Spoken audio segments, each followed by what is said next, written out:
विश्व इतिहास की एक अविस्मरणीय घटना।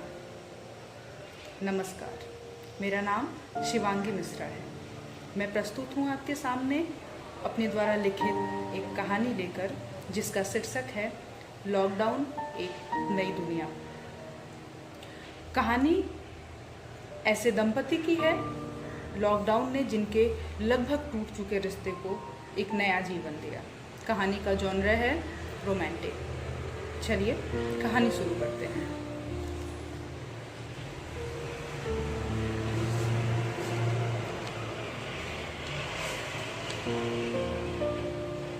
यह कहानी है ऋचा की, जो मुंबई में एक प्राइवेट स्कूल में अध्यापक थी। विवाहित है, पर वैवाहिक जीवन के नाम पर मात्र एक छत है जिसके नीचे पति पत्नी रहते हैं। बाकी रोज के झगड़ों ने बात यहाँ तक ला दी है कि अब पिछले 2-3 महीनों से एक घर में होते हुए भी बातचीत बंद है। इस मानसिक तनाव को झेलते हुए दोनों ने अलग हो जाने का निश्चय किया। ऋचा ट्रेन में बैठी है। आज वो मुंबई से झांसी जा रही है अपने घर। ऋचा के सामने वाली बर्थ पर 2 दंपति मिस्टर एंड मिसेज गुप्ता बैठे हैं, जो शायद भोपाल तक जाएंगे। मिसेज गुप्ता, तो आप कहाँ तक जाएंगी? ऋचा, झांसी। मिसेज गुप्ता, अच्छा, कोई खास बात है या मुंबई पसंद नहीं आई? ऋचा उन्हें बताती है कि वो यहाँ एक स्कूल में बच्चों को पढ़ाती थी, लेकिन इस लॉकडाउन में एक दिन स्कूल से खबर आई कि जब हमें अतिरिक्त अध्यापक की आवश्यकता होगी तो आपको बता दिया जाएगा। एक फ़ोन कॉल ने इस महानगर में रहने का सहारा छीन लिया। मकान मालिक भी रोज़ फ़ोन कर किराया मांग रहा था, सो जो जमा पूंजी थी वो किराए में चली गई। अब यही एक रास्ता बचा है कि घर चला जाए। बस इसी इंतजार में थी कि ट्रेनें कब से चलेंगी। मिसेज गुप्ता कहती हैं, हम तो यहाँ अपने रिश्तेदार के यहाँ आए थे, ऐसा फंसे कि बस हाथ जोड़ लिया इस महानगरी से। दोनों हंसती हैं। ट्रेन चलने लगती है। और तुम्हारे पति, तुम अकेले? मिसेज गुप्ता पूछती हैं। ऋचा उदास हो जाती है। अकेले? न जाने यह अकेलापन कब हमारे रिश्तों में आ गया। ऋचा सोने का अभिनय करती है। चेहरे पर रुमाल डाले वो एक गहरी सोच में डूब जाती है। एक सवाल, यह अकेलापन कब आया उसके जीवन में? लेकिन उससे भी बड़ा, क्यों आया?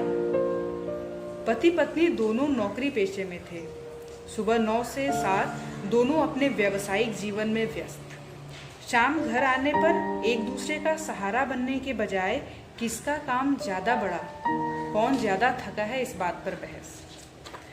स्त्री है, सो रसोई भी उसे संभालनी है। रसोई के बाद वापस कल स्कूल जाने से पहले की तैयारी, खाना खाना और सो जाना। सुबह वापस उठकर रसोई संभालना, टिफ़िन तैयार करना, फिर स्कूल जाना। ऋचा थक चुकी थी अपने इस जीवन से, जहाँ 2 प्यार भरी बातें अपने पति से करने का समय नहीं था। समय? क्या राजीव भी ऐसा सोचता था? क्या समय न मिल पाना ही हम दोनों के बीच दूरी का कारण था? तभी ट्रेन झटके से रुकती है। ऋचा की आंख खुलती है। क्या हुआ? मिसेज गुप्ता, कोई स्टेशन आया है, पानी वानी लेना है तो ले लो। ऋचा बैग से पानी का बोतल निकाल पीती है। एक गहरी सांस लेकर खिड़की से सिर टिकाकर बैठ जाती है। ऋचा की शांत आंखों में न जाने कितनी स्मृतियां उमड़ आई हैं। क्या चाहती थी वो राजीव से? यही ना, व्यावसायिक जीवन से समय निकाल व्यक्तिगत रिश्तों पर भी ध्यान दे। सुबह सुबह की चाय फोन के साथ नहीं, उसके साथ पिए। शाम को जब घर लौटे तो इस खुशी से कि सारे दिन की थकान घर जाकर ही दूर होगी। लेकिन घर, यह घर तो था ही नहीं, सिर्फ दीवारें और छत थी। साथ रहते थे पति पत्नी और उनके अपने अपने फोन। पूरे घर में एक सन्नाटा सा पसरा रहता था। बात करने की कोशिश बहस पर जाकर समाप्त हो जाती थी। दुख की बात तो यह थी कि राजीव इसे समस्या मानता ही नहीं था। उसे हमारे बीच की ये दूरियां न तो दिखी न उसे फर्क ही पड़ता था, क्योंकि उसके जीवन में मेरा रहना न रहना एक बराबर था। इस बात का पूरा यकीन तब हुआ जब घर से ही काम करना पड़ा। लॉकडाउन के कारण हम दोनों अब 24 घंटे एक साथ रहते थे। मुझे लगा अब काम का बोझ कम हुआ, शायद रिश्ते सुधर जाएं। लेकिन सब कुछ वैसा ही रहा, बल्कि अब तो हम दोनों एक ही घर के 2 अलग अलग कमरों में रह रहे हैं। खिड़की से सिर टिकाए ऋचा की आंख लग गई। ट्रेन नासिक पहुंच गई थी।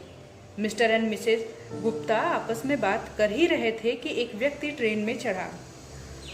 36, 37, हाँ यही मेरी बर्थ है। मिस्टर गुप्ता जरा खुश होते हैं। 2 स्त्रियों के मध्य अब वो मात्र अकेले पुरुष नहीं थे।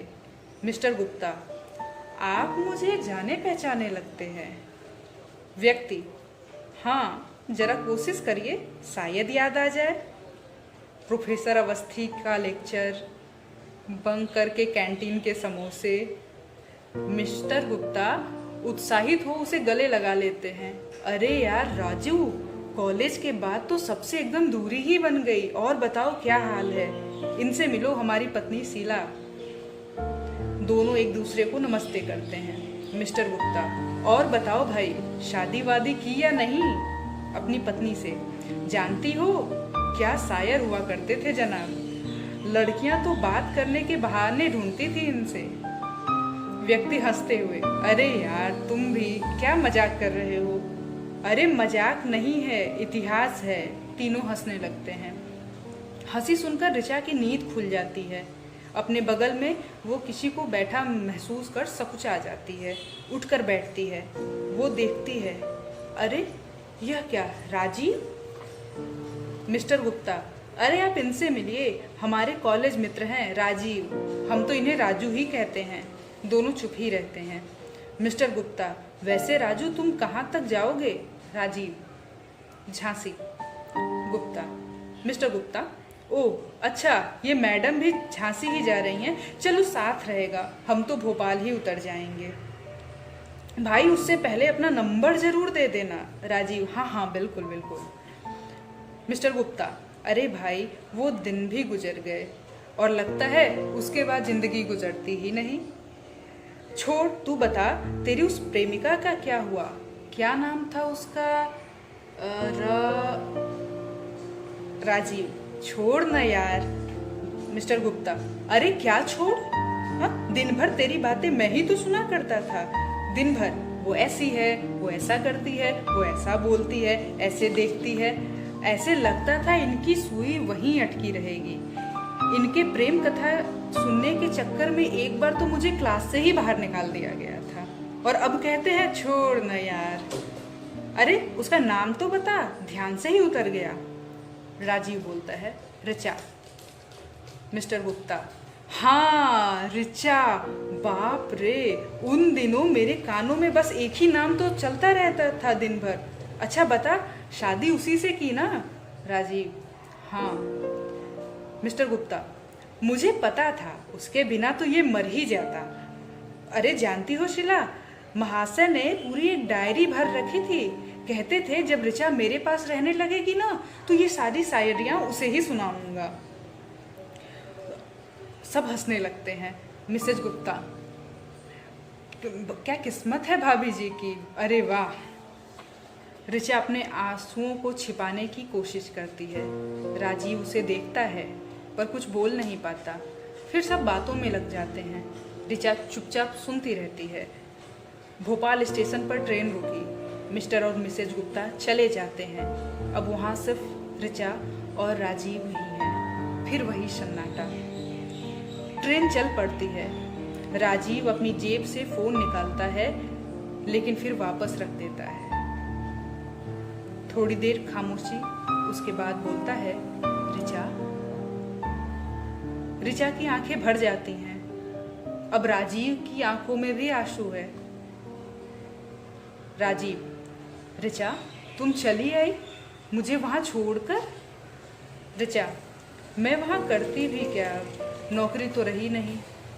राजीव: मुझे शर्मिंदा मत करो, मैंने तो ऐसे ही कह दिया था कि बैठकर खाना जीवन का सबसे आसान काम है, मुझे माफ़ कर दो। ऋचा चुप है। तभी राजीव अपने बैग से अपनी डायरी निकालता है और खोलकर पढ़ता है। वक्त थमसा गया तेरे जाने के बाद, तुझे खोने का हुआ एहसास तेरे जाने के बाद। दोनों एक दूसरे को देख रोने लगते हैं। थोड़ी देर बाद दोनों एक दूसरे को गले लगाते हैं और आंसू की धारा बहती रहती है। ट्रेन चल रही है और वहाँ फिर एक बार सन्नाटा है।